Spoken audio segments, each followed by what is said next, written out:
Iran தற்போது சர்வதேச அளவில் சக்தி வாய்ந்த கண்ணியமிக்க ஒரு நாடாக மாற்றம் பெற்றிருக்கிறது அப்படின்னு சொல்லி ஈரானுடைய அதிபர் மசூத் பெசக்ஷியன் பேசுகிறார். எதிர்வருகிற ஆகஸ்ட் கடைசியில் இஸ்ரேலுக்குள்ள தேர்தல் வர இருக்கிறதுனால எல்லா யுத்தத்திலையும் தோத்துட்டோம் என்கிற நிலையில் அவர்களால் ஒன்றும் செய்ய முடியாது, தேர்தலில் ஜெயிக்க முடியாது என்கிற நிலைமை ஏற்பட்டுவிடும். அதனால என்ன பார்க்குறாங்கன்னு கேட்டால் இன்னும் ஒரு யுத்தத்தை ஆரம்பிக்கணும். காசாவில் ஆரம்பிக்கவும் முடியாது. ஏன்னா காசாவில் ஆரம்பித்தோம்னா ஏற்கனவே ஒரு ஒப்பந்தம் இருக்குது, அதில் பிரச்சனை. லெபனானுக்குள்ள அட்டாக் பண்ண முடியாது, அமெரிக்கா வந்து குறுக்க நின்றுக்கிட்டு இருக்கிறான். இப்போ மூன்றாவதாக யமன் முனையில் ஒரு யுத்தத்தை ஆரம்பிப்பதற்கு தயாராகிறது இஸ்ரேலிய ஆக்கிரமிப்பு இராணுவம் என்கிற செய்திகள் வெளியாகி இருக்கிறது.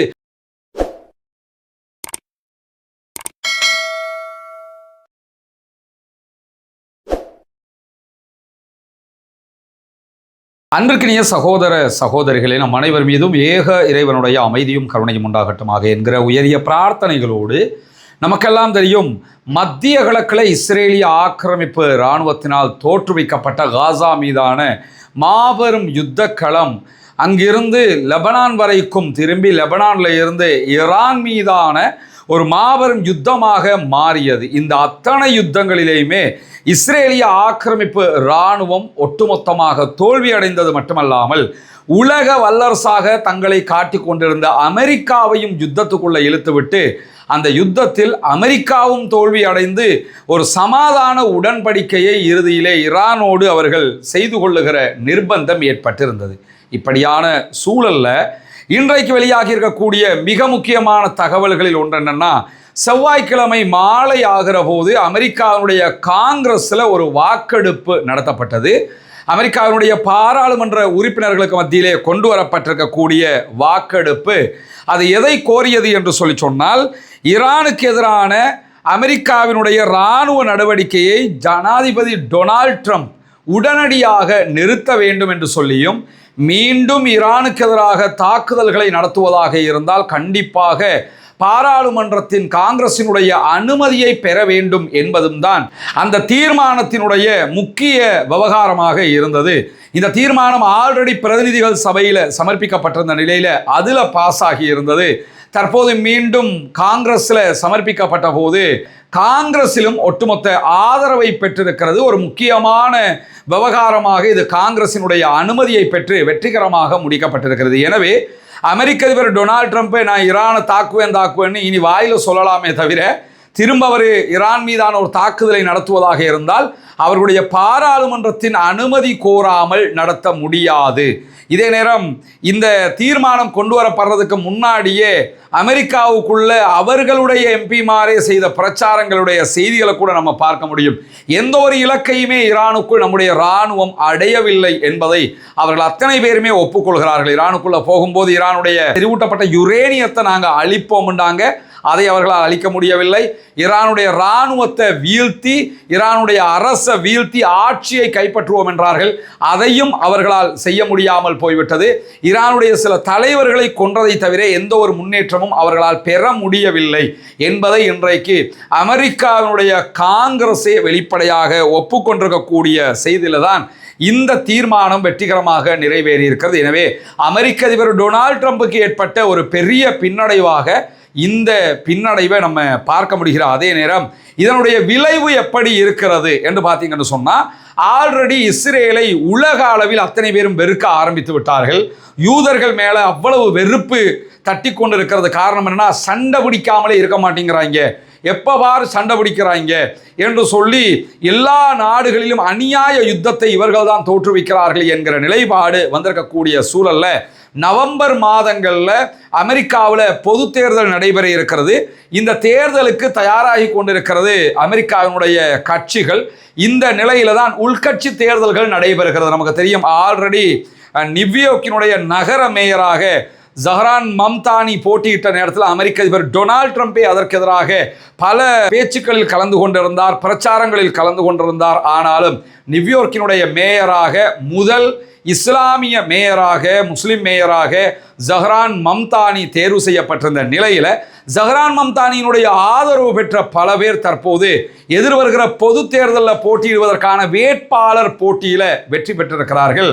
அதிலும் குறிப்பாக ஜஹ்ரான் மம்தானி ஆதரித்து பேசிய கிட்டத்தட்ட 4 அல்லது 5 பேர் முழுவதுமாக பாலஸ்தீன ஆதரவு போராட்டக்காரர்களாக அமெரிக்காவுக்குள் அறியப்பட்டவர்கள். அந்த 5 பேருமே தற்போது எதிர்வருகிற தேர்தல்களில் போட்டியாளர்களாக, வேட்பாளர்களாக நிறுத்தப்படுவதற்கான போட்டியில் வெற்றி பெற்றிருக்கிறார்கள். அவர்கள் தோற்கடித்த அத்தனை பேருமே இஸ்ரேலிய ஆதரவாளர்கள். உள்கட்சி தேர்தல் நடைபெற்றிருக்கிறது.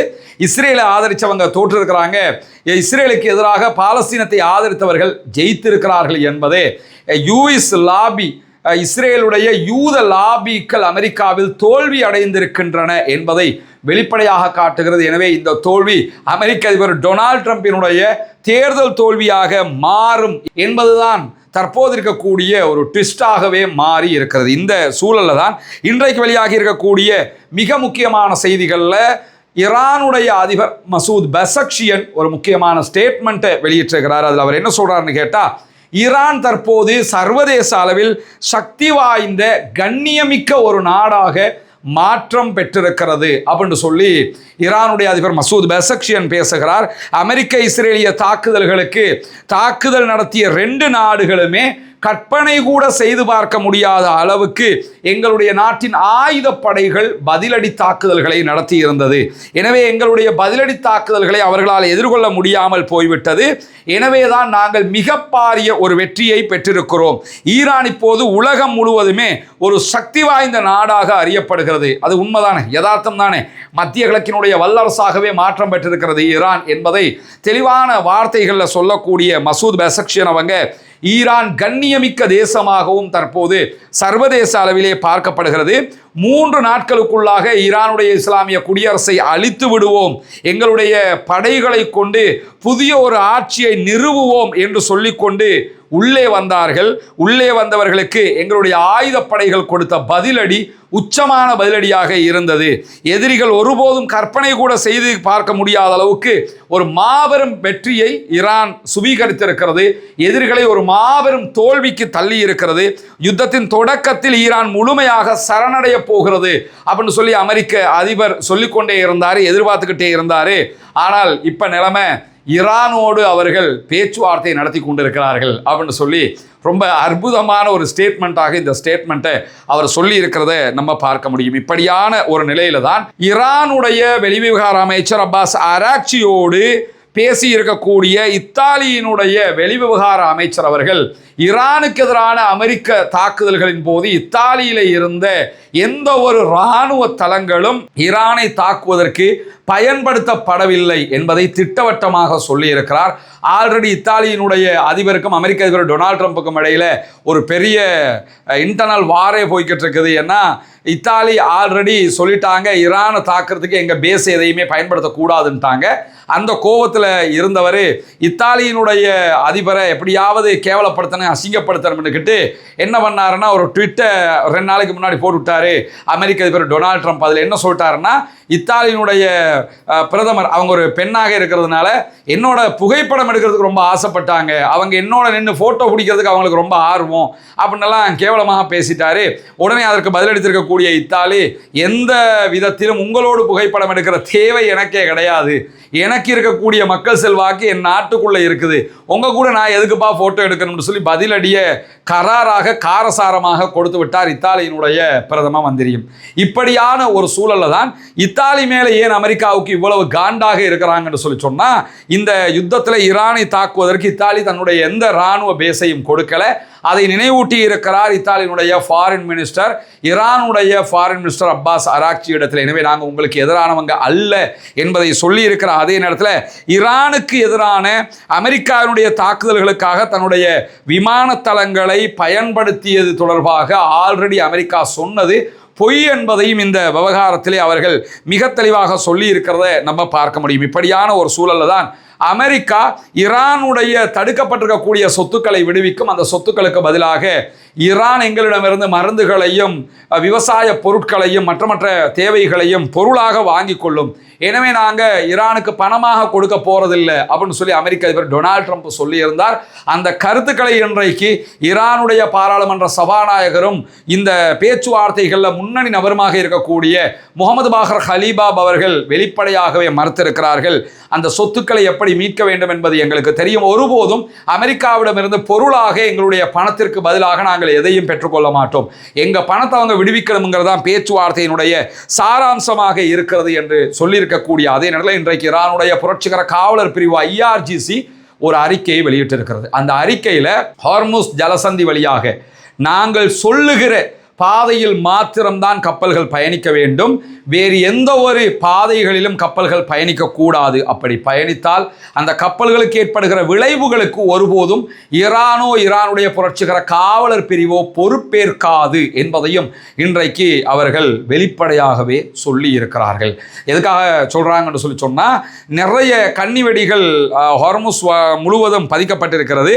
அந்த கன்னி வெடிகள் இருக்கக்கூடிய பகுதி இல்லாமல் நாங்கள் சொல்கிற ஏரியாவில் போய்க்கிறோங்க, கன்னிவெடியில் சிக்கிறீங்கன்னா நாங்கள் பொறுப்பில்லை என்று சொல்லக்கூடியவர்கள் சுங்க கட்டணத்திற்கு பதிலாக டோல்கேட் போட்டு ஹொர்முஸில் 60 நாட்களுக்கு பிறகு டோல்கேட் போடுவோம், பணம் கட்டிட்டு தான் போகணும்னு ஈரான் வலியுறுத்தி கொண்டிருக்கிறாங்க. அது தொடர்பாக இன்றைக்கு ஓமானோடு நடந்த பேச்சுவார்த்தைகளையும் 2 நாடுகளும் ஒப்பந்தமிட்டுக் கொள்வது என்பதெல்லாம் சக்சஸாக முடிந்திருக்கக்கூடிய நேரத்தில் தான் நாங்கள் டோல்கேட்டுங்கிறது கடல்சார் சேவை கட்டணமாக வசூலிப்போம் அப்படின்னு சொல்லி இன்றைக்கு அறிவிச்சிருக்கிறாங்க. டோல்கேட்டு தான், அதை நாங்கள் சேவை கட்டணம் அப்படின்னு வசூலிப்போம் அப்படின்னு இன்னைக்கு சொல்லியிருக்கிறாங்க. எப்படியோ ஹொர்முஸில் பணம் தந்துட்டு தான் நீங்கள் போகணும் அப்படிங்கிறத மிக தெளிவாக ஈரான் சொல்லியிருக்கிற அதே நேரத்தில் ஈரானில் தாக்குதலுக்கு உள்ளான அமெரிக்காவினுடைய படையை சேர்ந்தவர்கள் தொடர்பில் அமெரிக்க இராணுவமும் பென்டகனும் அமெரிக்க அரசும் பொய் சொல்லுகிறது அப்படின்னு சொல்லி அமெரிக்காவினுடைய இராணுவத்தை சேர்ந்தவர்களே இன்றைக்கு ஊடகங்களுக்கு பேசியிருக்கிறார்கள் என்று சொல்லி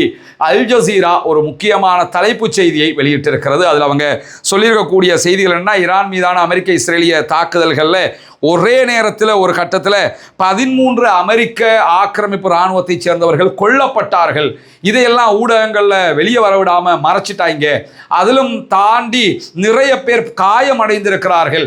காயமடைந்தவர்களுடைய காயங்களை கூட குறைத்து மதிப்பிடுகிறார்கள், குறைத்து அறிவிக்கிறார்கள்ங்கிறாங்க.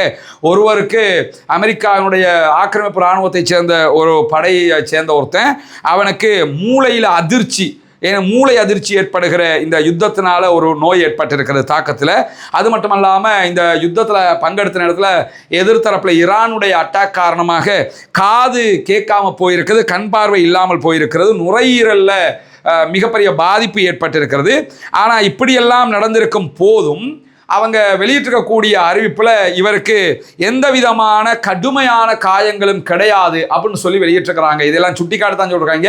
கண்ணு தெரியுதில்லை, வாய் பேசுதில்லை, ஒன்றுமே காது கேட்குதில்லை, இந்த மாதிரி ஒரு நிலைமைக்கு ஆளாயிருக்காப்புல, ஆனால் சிறுகாயத்தோடு இருக்கிறார் என்று சொல்லி போட்டிருக்காங்க. இது பச்சை பொய்யானது என்று சொல்லி இன்றைக்கு அமெரிக்காவினுடைய படை வீரர்கள் சார்பாக வெளியிட்டிருக்கக்கூடிய அறிவிப்பு செய்திகள் வெளியாகி இருக்கிற அதே நேரம் இன்றைக்கு ஒரு முக்கியமான செய்தி வெளியாகி இருக்கு. நமக்கு தெரியும், இந்த ஈரான் அமெரிக்க யுத்த நிறுத்த பேச்சுவார்த்தைகளில் ஈரானில் மட்டுமல்லாமல் அனைத்து முனைகளிலும் யுத்தத்தை நிறுத்த வேண்டும் என்பதுதான் இன்றைக்கு மிகப்பெரிய பேசுபொருளாக மாற்றப்பட்டு அதிலே ஈரான் ஜெயித்தும் இருக்கிறது.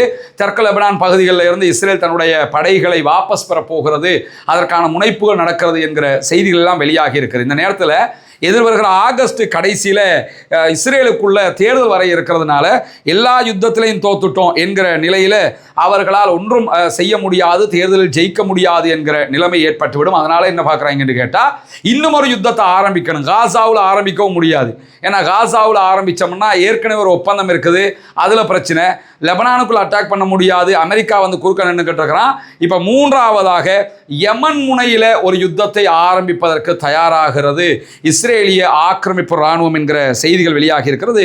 யமனில் இருக்கக்கூடிய ஹவுதீஸ் குழுவை இலக்கு வைத்து தாக்குதல்களை நடக்கப் போகிறோம், அதற்குரிய திட்டங்களை வகுத்து கொண்டிருக்கிறோம் என்று சொல்லி இன்றைக்கு இஸ்ரேலுடைய இராணுவத்தை மேற்கோள் காட்டி இஸ்ரேலுடைய சேனல் 14 செய்தி வெளியிட்டிருக்கிற அதே நேரத்தில் அந்த ஹவுதீஸோடு எங்களுக்கு தீர்க்க வேண்டிய கணக்குகள் இருக்கிறது. அவர்கள் எங்கள் மீது நடத்திய தாக்குதல்களில் பாரிய அழிவுகள் ஏற்பட்டிருக்கிறது. எனவே ஹவுதீஸுக்கு எதிரான ஒரு தாக்குதலை தொடங்க போகிறோம், அதில் ஹூத்திகளுடைய தலைவர்களையே நேரடியாக இலக்கு வைக்க இருக்கிறோம் என்கிற செய்திகளையும் இஸ்ரேலிய ஆக்கிரமிப்பு இராணுவமும் இஸ்ரேலுடைய பாதுகாப்பு அமைச்சரும் வெளியிட்டிருக்கக்கூடிய செய்திகள் மேற்கோள் காட்டப்பட்டிருக்கிறது. எனவே இஸ்ரேல் அடங்க மறுக்கிறது, அடுத்ததாக யமன்ல ஒரு யுத்தத்தை ஆரம்பிக்க போகிறது என்கிற கவலைக்குரிய செய்திகள் வெளியாக இருக்கிறது. பொறுத்திருந்து பார்ப்போம் என்னவெல்லாம் நடக்கிறது என்பதை.